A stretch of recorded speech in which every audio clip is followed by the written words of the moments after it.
ഇന്നത്തെ വീഡിയോയിലേക്ക് എല്ലാവർക്കും സ്വാഗതം. അപ്പം ഇന്ന് അഞ്ചേച്ചിൻ്റെ ബർത്ത്ഡേ ആണ് കേട്ടോ. അപ്പം ഞാനും പൊന്നും അഞ്ചേച്ചിയും കൂടി അടുത്ത അമ്പലത്തിലേക്കൊന്ന് പോവാണ് കേട്ടോ. ഇവിടെ അടുത്ത് തന്നെയാണ് നൂനിൻകാവ് അമ്പലം കേട്ടോ. അപ്പം ശിവൻ്റെ അമ്പലമാണ്. അപ്പം അങ്ങോട്ടേക്ക് പോയി നമ്മൾ പുഷ്പാഞ്ജലിയെല്ലാം കഴിപ്പിച്ചു.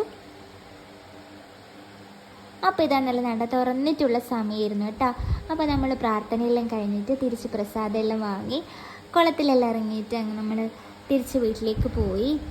അപ്പോൾ ഇതാ ഞാനും അമ്മയും കൂടിയിട്ട് ഉച്ചയ്ക്ക് ശേഷം ഒന്ന് ടൗണിലേക്ക് വന്നതാണ് കേട്ടോ, കേക്കൊക്കെ വാങ്ങാൻ വേണ്ടിയിട്ട്.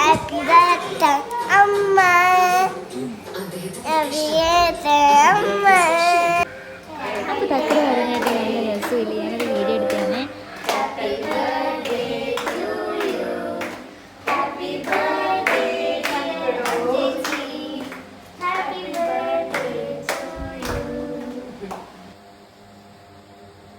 അപ്പോൾ അഞ്ചേച്ചിക്ക് ഇങ്ങനെ ഒരു സർപ്രൈസ് കൊടുത്തപ്പോൾ എനിക്ക് ഭയങ്കരമായിട്ട് സന്തോഷമായി കേട്ടോ. കാരണം ഏച്ചി നാട്ടിലുണ്ടാവാറേ ഇല്ല, എപ്പോഴും ഇങ്ങനത്തെ ആഘോഷങ്ങളുടെ ടൈമിലെല്ലാം പുറത്തായിരിക്കും കേട്ടോ, ദുബായിലല്ലേ ഏച്ചി. അപ്പോൾ ഇതാ ഏട്ടൻ ആ ടൈമിൽ വീഡിയോ കോൾ ചെയ്യുന്ന ഞാൻ ജസ്റ്റ് എടുത്തതാണ്. പിന്നെ പിള്ളേരെല്ലാവരും കൂടിയിട്ട് ഭയങ്കരമായിട്ട് ഡാൻസ് കളിയും പാട്ടും എല്ലാം ഉണ്ടായിരുന്നു, എല്ലാവരെയും വിളിച്ചിട്ടുണ്ടായിരുന്നു കേട്ടോ. അപ്പോൾ കുട്ടികളെല്ലാവരും കൂടി ഭയങ്കര കളിയായി. പിന്നെ ഇതാ പൊന്നു ഒരു ഡാൻസ് കളിക്കുന്നുണ്ട്, ആ കണ്ണാടിയിലോട്ട് കാണുന്നുണ്ടോ എന്നറിയില്ല, ഞാൻ പൊന്നുവിന് കളിച്ചു കൊടുക്കുന്നുണ്ടായിരുന്നു. അത് നോക്കിയിട്ട് തന്നെയാണ് കേട്ടോ അവൾ കളിക്കുന്നത്, ഞാൻ പറഞ്ഞു കൊടുക്കുന്ന പോലെ അവൾ ചെയ്യുന്നുണ്ട് കേട്ടോ. അപ്പോൾ ഇതാ പൊന്നുവിനെ ഒരു ഡാൻസ് പഠിപ്പിക്കണമെന്നുണ്ട്.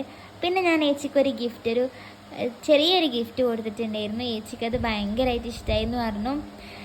ഏച്ചിൻ്റെ കണ്ണെല്ലാം നിറഞ്ഞിട്ടുണ്ടായിരുന്നു കേട്ടോ. അപ്പോൾ ചെറിയ ഗിഫ്റ്റാണ്, പക്ഷേ എന്താണെന്നറിയില്ല, ഏച്ചി നാട്ടിലില്ലാത്തതുകൊണ്ട് ഇതുവരെ ഏച്ചിൻ്റെ ബർത്ത്ഡേ ഒന്നും അങ്ങനെ നാട്ടിൽ നിന്ന് ആഘോഷിക്കാൻ പറ്റിയില്ല എന്ന് പറയുന്നുണ്ടായിരുന്നു ഏച്ചി. അപ്പോൾ ഏച്ചിക്ക് ഭയങ്കരമായിട്ട് സന്തോഷമായി. ഏച്ചിൻ്റെ സന്തോഷം കാണുമ്പോൾ എനിക്ക് ഭയങ്കര സന്തോഷമായിട്ടാ.